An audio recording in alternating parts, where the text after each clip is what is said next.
56세 남성이 부동산 중개업소 앞에 서 있었습니다. 손에는 두 장의 매물 정보지가 들려 있었습니다. 하나는 서울 외곽의 노후 아파트였고 다른 하나는 경기도 신도시의 새 아파트였습니다. 가격은 비슷했습니다. 그는 고민에 빠졌습니다. 서울은 서울인데 낡고 불편하고 경기도는 새 것인데 서울이 아니었습니다. 중개인은 말했습니다. 지금은 경기도가 좋다고 서울은 너무 비싸서 이제 오를 데가 없다고 했습니다. 하지만 그의 머릿속에는 10년 전 친구의 이야기가 맴돌았습니다. 그 친구도 비슷한 선택 앞에서 경기도를 택했습니다. 서울은 너무 비싸다고 생각했기 때문입니다. 10년이 지난 지금 서울 집값은 2배가 되었고 경기도는 50%밖에 오르지 않았습니다. 친구는 후회하고 있었습니다. 그날 밤 남성은 결정을 내렸습니다. 낡아도 서울로 가겠다고 말입니다. 하지만 마음 한편으로는 불안했습니다. 정말 이 선택이 맞는 것일까? 풍선 효과라는 것이 진짜로 작동할까 하는 의문이 들었습니다. 이 고민은 지금 수도권에서 집을 알아보는 모든 분들이 직면한 현실입니다. 서울이 오르면 경기도가 따라 오른다는 풍선 효과는 얼마나 믿을 만한 것일까요? 장기적으로 수도권 전체가 함께 상승한다는 것은 확실한 사실일까요? 오늘 이 이야기를 끝까지 들으시면 여러분은 풍선 효과의 실체와 수도권 집값 상승의 메커니즘을 명확하게 이해하게 되실 것입니다. 풍선 효과란 무엇인지부터 정확히 알아야 합니다. 풍선의 한쪽을 누르면 다른 쪽이 부풀어 오르듯이 특정 지역의 집값이 오르면 그 주변 지역으로 수요가 이동하면서 가격이 연쇄적으로 상승하는 현상을 말합니다. 서울 강남이 너무 비싸지면 사람들은 강북이나 경기도를 찾습니다. 그러면 그곳의 수요가 늘고 가격이 오릅니다. 다시 그곳이 비싸지면 더 외곽으로 수요가 이동합니다. 이런 식으로 가격 상승이 파도처럼 퍼져나가는 것입니다. 실제로 지난 20년간의 데이터를 보면 이 패턴이 명확합니다. 강남이 먼저 오르고 몇 년 후 강북이 오르고 다시 몇 년 후 경기도가 오르는 식입니다. 시차는 있지만 방향은 같습니다. 하지만 여기서 중요한 질문이 생깁니다. 과연 같은 비율로 오를까요? 강남이 10% 오르면 경기도도 10% 오를까요? 현실은 그렇지 않습니다. 62세 남성은 20년 전 이 사실을 몸소 경험했습니다. 당시 강남 아파트를 한 채 가지고 있었는데 가격이 많이 올라서 차익을 실현하고 싶었습니다. 그래서 강남 집을 팔고 경기도에 2채를 샀습니다. 강남 한 채 값으로 경기도 2채를 살 수 있었습니다. 당시에는 현명한 선택이라고 생각했습니다. 풍선 효과로 경기도도 곧 오를 것이고 2채나 있으니 수익이 2배일 것이라 기대했습니다. 하지만 20년이 지난 지금 결과는 달랐습니다. 강남 집은 5배가 올랐고 경기도 집은 2배 정도만 올랐습니다. 만약 강남 집을 계속 가지고 있었다면 지금 훨씬 더 부자였을 것입니다. 그는 뼈저리게 깨달았습니다.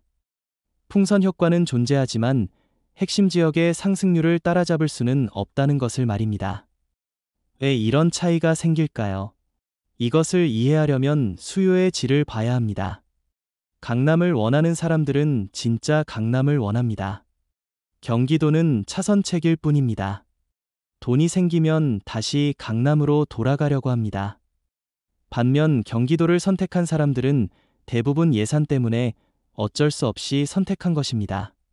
강남만큼 강한 수요가 아닙니다. 따라서 가격 상승의 강도도 다를 수밖에 없습니다. 여기서 많은 분들이 착각하는 부분이 있습니다. 경기도가 서울보다 개발 여력이 많으니까 더 많이 오를 것이라는 생각입니다. 신도시가 들어서고 교통이 좋아지고 학교가 생기면 서울을 따라잡을 것이라고 기대합니다. 하지만 현실은 다릅니다. 개발이 되면 일시적으로 가격이 오르지만 장기적으로는 서울과의 격차가 유지되거나 오히려 벌어집니다. 58세 여성은 15년 전 신도시 초기 분양을 받았습니다. 당시 홍보는 화려했습니다. 서울 접근성이 좋고 학교도 많이 들어오고 대형 쇼핑몰도 생긴다고 했습니다. 제 아래의 강남이 될 것이라는 말도 들었습니다. 그래서 기대하며 샀습니다. 처음 몇 년은 좋았습니다. 입주가 시작되고 사람들이 모이면서 가격이 올랐습니다. 하지만 10년쯤 지나자 정체되기 시작했습니다. 새로운 신도시들이 또 생겨났고 사람들은 그쪽으로 관심을 돌렸습니다. 반면 강남은 꾸준히 올랐습니다. 그는 깨달았습니다. 신도시는 결국 대체제가 계속 생기지만 강남은 대체할 수 없다는 것을 말입니다. 그렇다면 풍선 효과는 의미가 없는 것일까요? 그렇지 않습니다. 분명히 작동합니다. 다만 그 작동 방식을 정확히 이해해야 합니다. 풍선 효과는 절대적 상승을 가져오기보다는 하락을 막아주는 역할을 합니다. 서울이 계속 오르는 한 경기도는 최소한 현 가격을 유지하거나 완만하게 오릅니다. 왜냐하면 서울로 가고 싶지만 갈 수 없는 사람들이 경기도를 선택하기 때문입니다. 이 수요가 가격을 떠받칩니다. 64세 남성은 부동산 투자를 오래 한 사람입니다. 그의 전략은 명확합니다. 핵심 지역에 주력 투자하고 주변 지역은 보조적으로 활용하는 것입니다. 서울 집 한 채는 반드시 보유하고 경기도 집은 단기 차익을 노리는 용도로만 활용합니다. 서울 집은 절대 팔지 않습니다. 시세가 오르든 떨어지든 장기 보유합니다. 반면 경기도 집은 가격이 오르면 바로 팔아 차익을 실현합니다. 이 전략 덕분에 그는 안정적으로 자산을 불려왔습니다. 여기서 중요한 것은 시간의 개념입니다. 풍선 효과는 즉각적으로 일어나지 않습니다. 시차가 있습니다. 서울이 오른 직후에 경기도가 오르는 것이 아니라 6개월에서 1년 정도 지나서 오릅니다. 사람들이 서울이 너무 비싸다는 것을 체감하고 대안을 찾기 시작하는데 시간이 걸리기 때문입니다. 따라서 풍선 효과를 노린다면 타이밍이 중요합니다. 서울이 오르기 시작할 때 미리 경기도를 사두는 것이 전략입니다. 하지만 이것도 쉽지 않습니다. 서울이 언제 오를지 예측하기 어렵고 설령 오른다 해도 어느 경기도 지역이 혜택을 받을지 알기 어렵기 때문입니다. 같은 경기도라도 지역마다 차이가 큽니다. 서울 접근성이 좋은 곳은 풍선 효과를 제대로 받지만 먼 곳은 거의 영향을 받지 못합니다.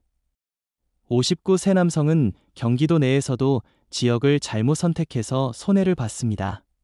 서울에서 멀지만 개발 계획이 있다는 이유로 샀습니다. 하지만 개발이 지연되었고 서울 집값이 올라도 그 지역은 오르지 않았습니다. 풍선 효과가 그곳까지는 미치지 못한 것입니다. 결국 10년을 보유했지만 거의 오르지 않았고 기회비용만 잃었습니다. 그렇다면 풍선 효과를 제대로 활용하려면 어떻게 해야 할까요? 첫째, 서울 접근성이 핵심입니다. 지하철로 서울까지 30분 이내에 갈 수 있는 곳이어야 합니다. 멀면 풍선 효과를 받기 어렵습니다. 둘째, 수요 기반이 있어야 합니다. 학교, 직장, 상권 같은 것들이 있어야 사람들이 모입니다. 셋째, 공급이 제한되어야 합니다. 계속 새 아파트가 공급되는 곳은 가격이 오르기 어렵습니다. 이 세 가지 조건을 충족하는 경기도 지역은 풍선 효과를 제대로 받습니다. 서울이 오르면 확실히 따라 오릅니다. 하지만 이런 지역은 이미 가격이 높습니다.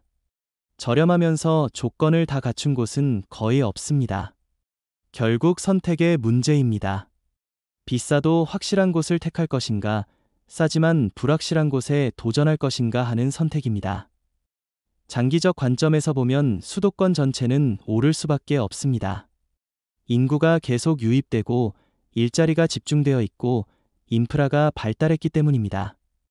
서울만 오르고 경기도는 안 오르는 상황은 지속되기 어렵습니다. 결국에는 풍선 효과가 작동해서 경기도도 올라갑니다. 다만 속도와 폭이 다를 뿐입니다. 71세 남성은 평생 부동산을 해온 사람입니다. 그의 조언은 이렇습니다. 수도권 어디든 장기 보유하면 손해보지 않는다고 했습니다. 다만 수익률 차이가 있을 뿐이라고 했습니다.